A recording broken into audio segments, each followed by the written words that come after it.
Subscribe करें। मजीद बर वक्त ऐसी वीडियोस हासिल करने के लिए घंटी के निशान यानी बेल आइकन को जरूर दबाएं। शुक्रिया।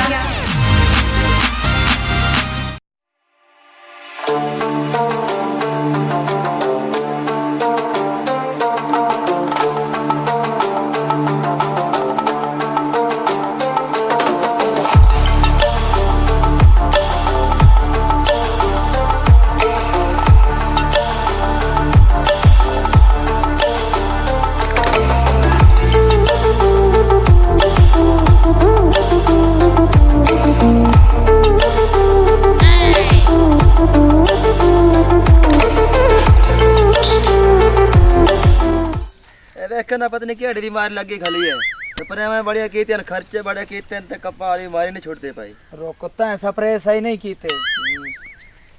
एनु लगी खली है बिल्ली भाग। अच्छा ओ दता स्प्रे नहीं कीता ओ स्प्रे करे आ तो हुन तो ठीक हो बन्या है। यारी कपा खत्म हो गई है तो और महिंदा से आ चल आगा चला चल ये के बला है आ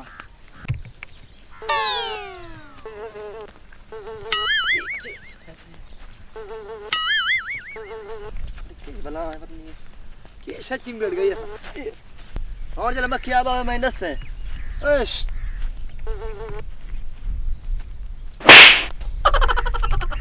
मर गई आ गई थे। हां मर गई मर गई रख रख रख मर गई ओए हाले बस कर ओ मार गते बस कर ओए बस कर ओ निकल गई है मोड़ उठ गई और गई मार गते तो मेरे तो सारी गल ना सट्टी रगड़ तले तले आ गई मैं समझा रगड़ी रखे है।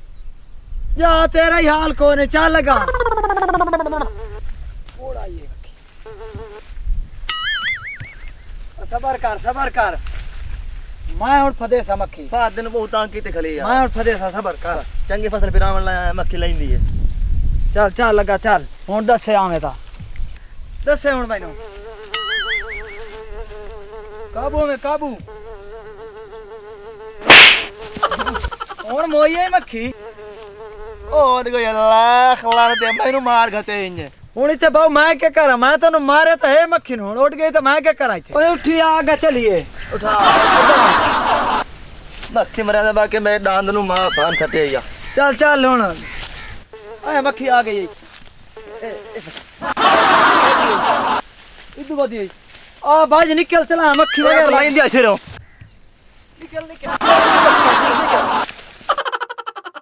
आई मक्खी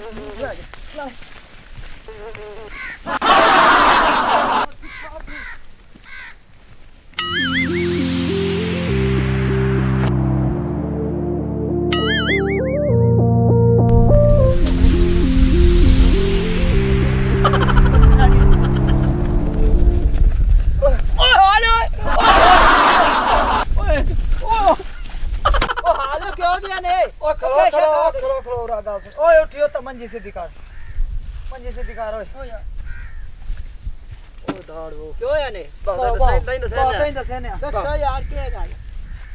डरा ओ क्यों है ने ओए ऐसा गया वरना फिरन अच्छा साडे मगर तो मक्खी लाग गई तो सानो तो खुआर की तो साडे तो लाड़ लाड़ ते मक्खी मार मार ते साडे तो ना खलाना तेरे काद वेख ते मक्खी वे और साडे तो ना सजोस बराली काट सटी है किथे मक्खी ओए थाई वदी ताई होनी थाई साडे तो चलो आमण दे वेख लईने दा ला खलाना तेरे खा पेज में एडा जिम्मेदार होया पियामो एडी सारी मक्खी दे मगर तो हाल हाल घाते भाज वगे मैंने उठाया नहीं जा कट मगर को कुत्ता लगा हुआ था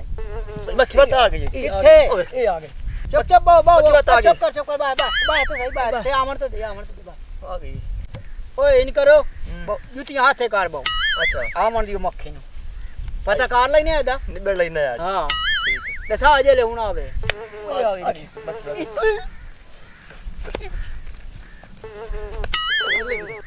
चलो ठीक भाई भाग नहीं गई मक्खी बजा छोड़ी से हां वे कौन किथे वाकई भाग गई है भाग गई बाहर रखो जरूर दिया मगर लत्थी बालो ओए तू चल मोड़ आ गए ने मक्खी मक्खी आ गई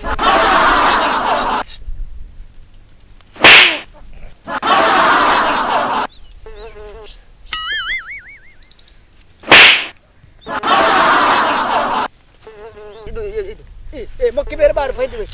ओ मार ਉਹ ਮਾਰ ਹੀ ਸਹੀ